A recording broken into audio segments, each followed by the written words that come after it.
think we're live. Are we live? And we're live. Okay, perfect. Let me share this with the two ladies that will be on our live or have been. For some reason, it's not letting me. It's not letting me add them as a.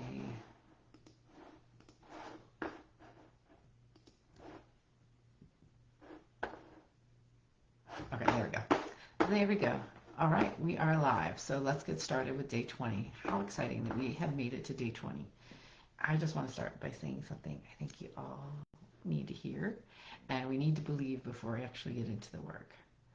No is one of those words that we already assume in a lot of things. A not yet isn't a no. I want you to hear that again. A not yet is not a no. The person who says I need to think about it is not a no. The person who said, let me get through this busy season and circle back is not a no. The person who said, it sounds great, but the timing's not right now, not a no. The person who stopped spending, or stopped responding, I should say, to your DMs, is spending time with you talking in the DMs without ever saying either a yes or a no is definitely not a no. All these people are sitting somewhere in your world right now. Most of them have thought about you at least once or twice since your conversation, right? They've seen your content. They may have engaged with it. They may just be watching from afar. And they wondered if they made the right call to not move forward with you. They have moments where they're like, the problem that you solve has gotten worse for them, right? They're thinking, oof. So there's a little bit of a cost of not failure to launch, but failure to move forward. They're looking at it and they haven't realized that they are the one that's getting in their own way because they have decided that they're going to kind of halt on possibly working with you. Most of them did not reach out because they assumed you've moved on. Not because they've moved on, but they think you've moved on. They just assumed you forgot about them. And they've assumed that the window is closed for them. And we all know what assuming is. So today I want you to think about that, and we're going to open those conversations back up. Drop in the comments one person who told you not yet in the last 60 days, right? There's somebody. You can put it in the comment. You can just put it down on a piece of paper. Just their first name or their role at their business or their in their space. The names you dropped, these are some of your first people you're going to follow up with. So our topic today is deploy the follow-up. Deploying, I mean, it's a military term, obviously. And, we like to play with the military terms here because we were former military. But we need to actually activate and move our follow-up. I want to talk to you guys about this because it's something that I struggle with, and it's actually the niche. That's where the money is, right? We always say the niches and the riches, or the niches are the rich, whatever that saying is. We need to think about what that looks like and how we can make money with our follow-up. And the DMs and the follow-up is where the gold is. Even the phone. I want to talk to you about why people do not follow up. And because if we understand this part, we can fix it. You have to understand it and understand the reason behind it so that you can actually do the work to fix it. Most people don't follow up because of one thing. They're afraid of being annoying. How many times in your life have you been told you're annoying? Every day. They sent their first message. They got a not yet. Or, you've had your conversation and it just naturally doesn't turn into a sale. And when you do bring the sale, it feels a little, the conversation or the pitch, it feels a little funky. So you get a no or not a no, but a not yet, a time's not right, whatever. A lot of that is for people who come in hot and hard on the calls. Have you experienced that? Or not on a call, but in the DMs. Super cold, super hot, super heavy. That's not me. And if my team does that to you, I need to know. They send their first message. They get the not yet. The first pitch, I should say. And they get the not yet. And they told themselves, I don't want to bother them. I don't want to sound desperate. I don't want to come across as pushy. We all worry about this stuff. So they let that conversation die. Have you done that? Done it. And the potential client let's see here. We kind of got a little distracted. All right. So they let the conversation die. And the potential client moves on, right? Or we feel that they move on. And the money that we could have received from that possible sale is left there on the table. Think about all the piles and piles of money you've left behind you. Piles of money, right? Here and here and here and here. We've left it behind. And the reason we've left it behind is that we haven't really dialed into what it is. We leave the money behind. We leave it on the table. So you've left all this money behind you. Here's what I want you to understand. Follow-up is not annoying. It's serving. Follow-up without relevance and purpose, however, is annoying. So there's a difference. And I'm going to kind of define it today and show you the difference. An annoying follow-up is, hey, just checking in. Did you think about it?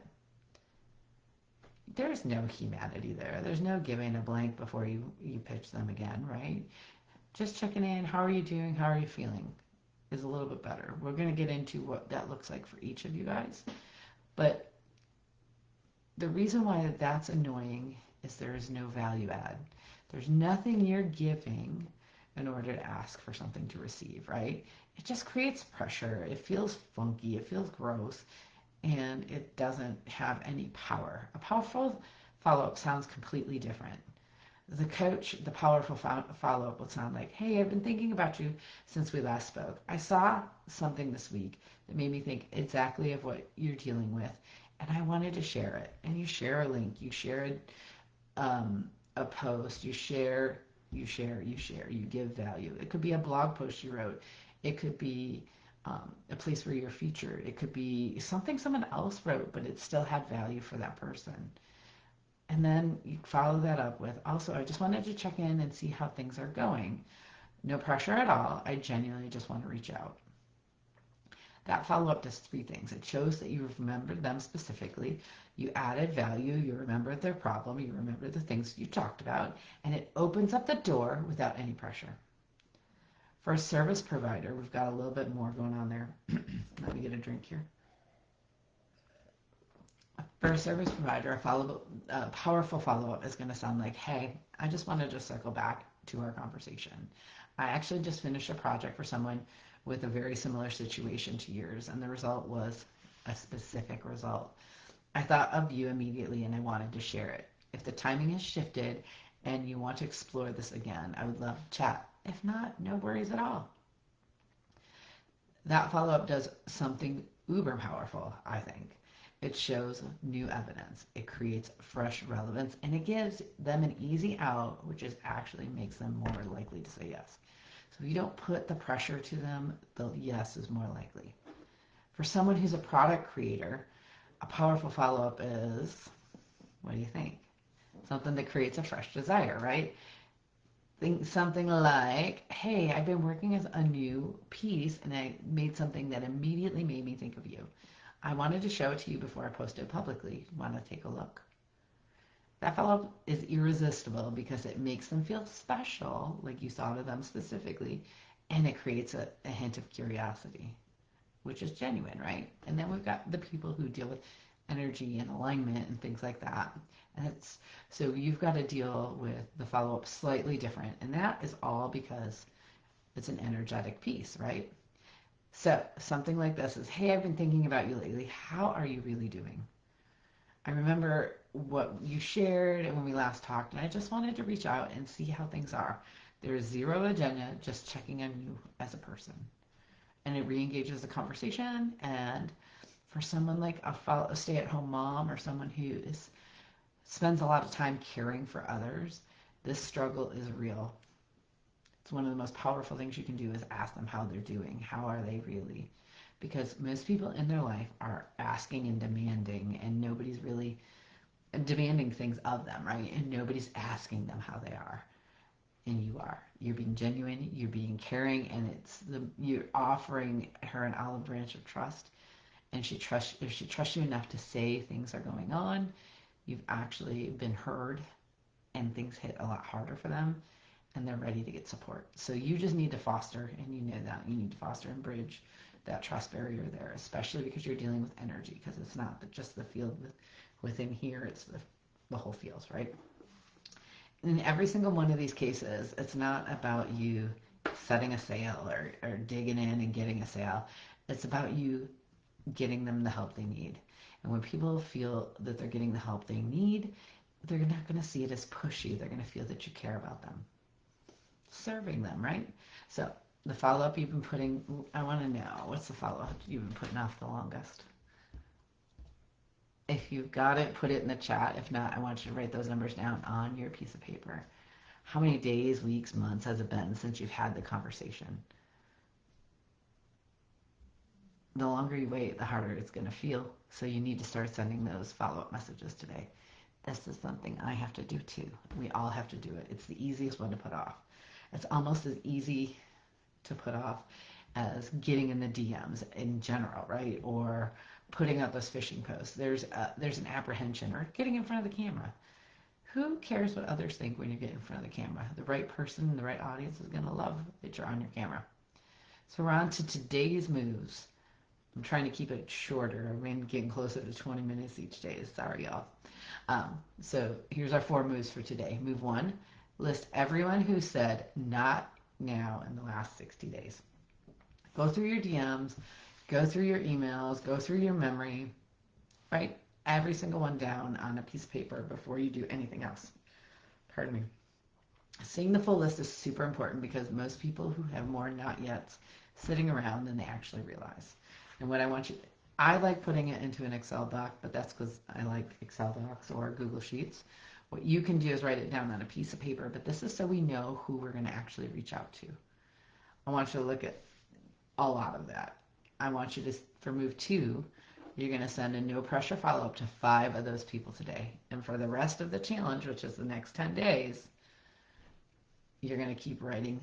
You're going to keep reaching out to 5 of them. You're going to nurture the conversations you're having, and you're going to reach out to the additional 5 each day. I know that it's going to seem like a lot. By the time we're done with all the things we do in the 30 days, you're going to be at about 2 hours on your business a day. But we need to work on our business, not just in our business. And if we start doing that, you're going to see the leads grow exponentially.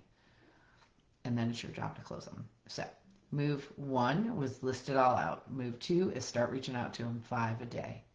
If 5 a day seems easy, start adding more. But remember, each day we're going to add on the conversations we've had before. And if they're not yet, still note that they're not yet, move on. Move 3, create a simple follow-up template that you can reuse, right? Because there is a natural follow-up. So you can say, hey, bracket, insert their name. I've been thinking about bracket. The problem that you had, bracket, something like that. So we don't want it as a total copy-paste message that you're going to send everyone. You need to just create the structure. Like open with a personal reference, add something of value, or a fresh update, open the door with a 0 pressure and give them an easy out. You can talk to your chat for that. But so when you're writing to chat, say, help me develop a DM follow-up structure. Something like open with a personal reference, add something of value, or a fresh update, open the door with 0 pressure and give them an easy out. If you put that into your chat, you're going to find, or your Claude, whatever you're going to talk, whoever you talk to, they're going to help you develop that. And then you're going to be able to drop in pieces that are relevant to the person you're talking to. So it's not copy and paste for everybody, but at least the structure is there. Move 4. Set a reminder right now to follow up with warm leads every 2 weeks in your phone, in your calendar, everywhere where you take your stuff. You could even put it in your handy dandy planner. That would get a little cloudy, but you still need to do it. Because people who are not ready today might be ready in 2 weeks. They might be ready in a month. But if you do not follow them up and you don't catch them when they're ready, there's somebody else that's going to do it. So, on your personal page, we've got a personal move. You ready for it? All right. We're going to talk directly to your audience, the people that are already in your network. Some of them know what you do. Some of them don't. Some of them are family, so you're going to get some kikis and some haha, look at what she's trying to do kind of stuff, but who cares? Who cares? They're just jealous that you're actually stepping out and doing the things you need to do. Your personal page move today is to speak directly to people in your network who've been thinking about reaching out to you but have not done it yet. Something like, if you've been thinking about working together, but the timing just hasn't felt right, I want you to know the door is still open. Things change, circumstances shift. And when you're ready, I'm here. Drop me a message anytime. That post is going to land for the people who need it to. It's not going to land for those that don't. If haters are going to hate, hate, hate, hate, hate, right? Is that Taylor Swift? And then you've also got, haterade. And haterade just is going to happen. That's part of being outside of your norm. This post is going to land for the people who have said not yet months ago and are watching you ever since. This is on your Instagram, your Facebook, your whatever. It gives them permission to circle back and come back without feeling embarrassed that they've waited. So you know where your worksheet is for day 20. We're 20 days in, and I want to carry this forward today. Your pipeline is not just the new leads you're generating. New leads are great, right? Because you're just adding more to the top of the funnel. But if you don't do the follow-up, you're letting people out of that funnel. Every conversation that happens after you initiate with them is part of the funnel and is part of your pipeline. If somebody hasn't converted yet, it's not that they're a no, it's a not yet. These are people you already know. You spent the time to generate relationships and start fostering things. They've already shown some interest, and they just need one more touch at the right moment to say yes. Today, you are going to do that touch. Send follow-ups, create that template, set the reminder, and drop how many people you've reached out to, either into the group under this video, or you can send it to me via DM. And if someone says yes today because of a follow-up, I want to hear about it. I want to hear about it. We want to celebrate you. Go ahead and DM us and drop it in the group so we can celebrate all of those wins. Today was day 20. Deploy the follow-ups. Let's get you paid.